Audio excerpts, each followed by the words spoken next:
பாட்டு பாடுற நீ? தாலாட்டு. தாலாட்ட? இது தாலாட்டு இல்லடி, இது வேற மாதிரியான பாட்டு. அது அவங்க மனசை பொறுத்தது. குழந்தை பழுத நிறுத்துச்சுல. இந்த மாதிரி பாட்டெல்லாம் நீ பாட வேண்டாம், பேசாம வாயை முட்டு படு.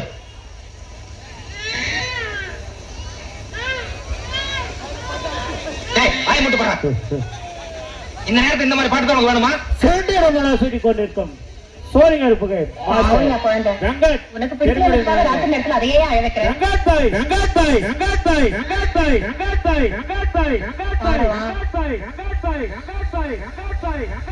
சரி பாடி போலாம். கருப்பசாமி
வேணாண்டி அம்பள பாவம் வாங்காத என்னோட